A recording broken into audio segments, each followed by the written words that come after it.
ಭಾರತೀಯ ರೈಲ್ವೆ ಏಷ್ಯಾದಲ್ಲೇ ಅತಿ ಉದ್ದದ ಗೂಡ್ಸ್ ರೈಲು ಒಂದನ್ನು ಪ್ರಾರಂಭಿಸಿದೆ. ಈ ರೈಲು ಬರೋಬ್ಬರಿ 4.5 ಕಿಲೋಮೀಟರ್ ಉದ್ದವಿದೆ.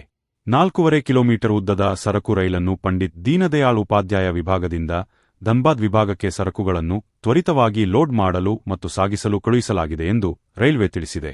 354 ವ್ಯಾಗನ್ಗಳ ರುದ್ರಾಸ್ತ್ರ ಭಾರತೀಯ ರೈಲ್ವೆ ನಿರ್ವಹಿಸುವ ಅತಿ ಉದ್ದದ ಸರಕು ರೈಲು ಮಾತ್ರವಲ್ಲದೆ ಏಷ್ಯಾದಲ್ಲಿಯೇ ಅತಿ ದೊಡ್ಡದಾಗಿದೆ ಎಂದು ರೈಲ್ವೆ ಅಧಿಕಾರಿ ತಿಳಿಸಿದ್ದಾರೆ.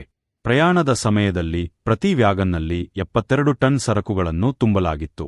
7 ಎಂಜಿನ್ 354 ಬೋಗಿ ಒಳಗೊಂಡ ಈ ರೈಲು ಉತ್ತರ ಪ್ರದೇಶದ ಗಂಜ್ವಾಜಾದಿಂದ ಜಾರ್ಖಂಡ್ನ ಗದ್ವಾ ತನಕ 200 ಕಿಲೋಮೀಟರ್ ಸಂಚಾರ ನಡೆಸಿದೆ. ಈ ಮೂಲಕ ಕಡಿಮೆ ಅವಧಿಯಲ್ಲಿ ಅತಿ ಹೆಚ್ಚು ಸರಕನ್ನು ಸಾಗಿಸಿ ಸಮಯವನ್ನು ಉಳಿಸಿದೆ. ಒಂದು ವೇಳೆ 6 ರೈಲುಗಳನ್ನು ಪ್ರತ್ಯೇಕವಾಗಿ ಓಡಿಸಬೇಕಿದ್ದರೆ ಅದಕ್ಕೆ ಸುಮಾರು 6 ಗಂಟೆಗೂ ಹೆಚ್ಚು ಅವಧಿ ಹಿಡಿಯುತ್ತಿತ್ತು.